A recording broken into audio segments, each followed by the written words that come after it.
This video explains why Americans and Britons need to be careful about the loyalties of those descended from British and other European royalty. Hello friends, this is Unmasked Truth with Harmanjeet Saini, where I provide unique analysis of world events based on the unmasked truth that after surrender, Germany continued World War II clandestinely and became a killing machine. I also provide true news that you will find nowhere else. The British royalty are descendants of King David. Through marriages, virtually all of European royalty are descendants of King David and King Solomon. Hence, they are all of Jewish descent and fulfill God's promise to Judah, the ancestor of the Jews, in Genesis 49, verse 10, which states, "The scepter, meaning the royal staff, shall not depart from Judah, nor a lawgiver from between his feet, until Shiloh, meaning Jesus Christ, come, and unto him shall the gathering of the people be." This promise means that there will always be a descendant of Judah ruling at least some people of Israel. The British crown fulfills that prophecy. However, over the past nearly 3 millennia, there have been probably millions of descendants of King David living around the world. But generally, the ones we are concerned about are the more recent descendants of British royalty. But why am I cautioning Americans and Britons about those descended from British royalty? The reason is that some of them have committed terrible, treasonous, murderous acts. Many past American presidents and others in high positions, and some even recent ones, trace their ancestry to British royalty. That's why it's important to bear in mind their treacherous acts and to not trust them blindly. What is the source of treachery of those descended from British royalty against their own British or American people? The source should not be hard to find. Almost always, it's some German blood mixed in somewhere, and there is some German blood mixed in British royalty. Queen Victoria was married to her German cousin Prince Albert. During World War II, Kaiser Wilhelm II of Germany was Queen Victoria's grandson and the first cousin of Britain's George V. Tsar Nicholas II of Russia was also a cousin of George V of Britain. Because of strong anti-German sentiment in Britain and because of the terrible carnage of the war, George V changed the name of the royal household from the German-sounding Saxe-Coburg-Gotha to more British-sounding Windsor. It is the satanic influence over the Germans, which a few, I repeat, only a few, descended from the British royal family succumb to, that makes them untrustworthy for Britons and Americans. Queen Elizabeth II and her father and mother during their conduct in Second World War and afterwards have demonstrated that the British and American people can safely and completely trust her. But I would be wary of those of our descendants who doubt the relevance of the British royal family. Perhaps they don't realize that God has placed them there to fulfill his prophecies, as I stated in Genesis 49, verse 10. So their royal status is God given, and if they believe in the God of the Bible, they will fulfill their royal duties in the service of God and the British people and their brothers, the Americans of the tribe of Manasseh, and their fellow Jewish people of the tribe of Judah. However, the satanic, murderous Germanness of a few of them usually comes to the fore sometimes.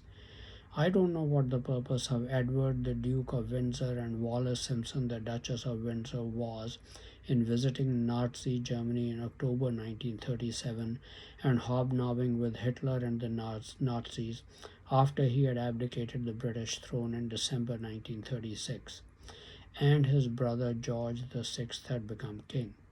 Perhaps his intent was to bring a rapprochement between Britain and Hitler's Germany and prevent war. We don't know for sure, only he knew in his mind. But it was considered at the very least a case of extremely poor judgment on the part of Edward by Britons. However, there is a very concrete example of the murderous Germanness of another member of the royal family coming to the fore soon after the end of World War II. That example is that of Lord Mountbatten, the last Viceroy of India, who deliberately allowed the massacre of 1 million Hindus, Sikhs, and Muslims in the Punjab province. Violence was expected in the Bengal and Punjab provinces of India, which were partitioned between India and Pakistan. But because the Bengalis had helped the German cause during the war by raising an army to fight the British, the Punjabis, on the other hand, had fought the Germans during the war as part of the British Indian armies.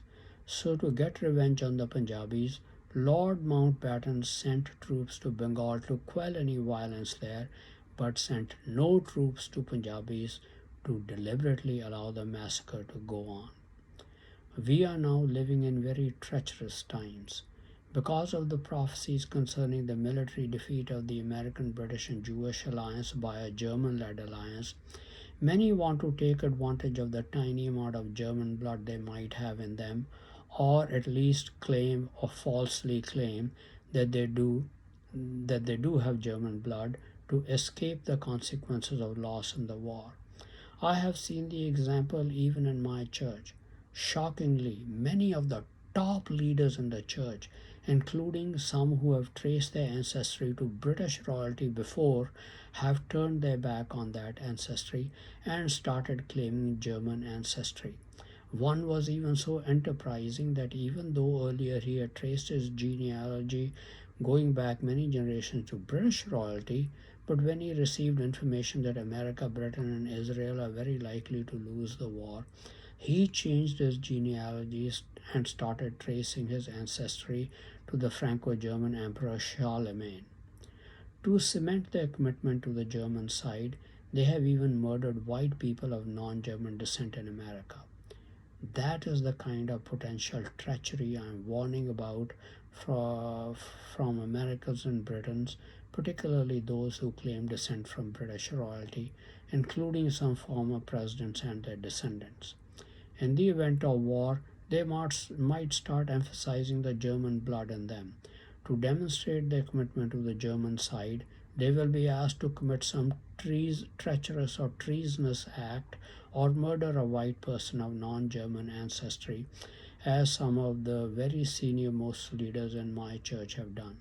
To save their hide, they will most likely very eagerly comply with that demand. It is difficult to predict who will turn traitor and betray our nations, but we need to stay on guard against those descended from British royalty or who even make that claim, primarily when it comes to trusting them in the highest decision making positions at the time of war. Again, I am not saying that all British royalty and those descended from them are not to be trusted. Only a few will likely turn traitor, but we need to be cautious because it is difficult to predict who will deal in treachery. Thank you very much for watching this video. Please continue to watch my videos and read my articles on important world events, World War III watch, politics, international business, advice on health and medical problems, and much more for in-depth and insightful analysis. Please also subscribe to my YouTube and Facebook channels Unmasked Truth with Harmanjeet Saini to view and get information on the latest videos. Many people don't have the time to watch the videos full length, and it is so much easier for them to read the text of the videos. So I have made the text of my videos available on my Facebook channel. Unfortunately, YouTube does not give me the facility to do so, but Facebook does.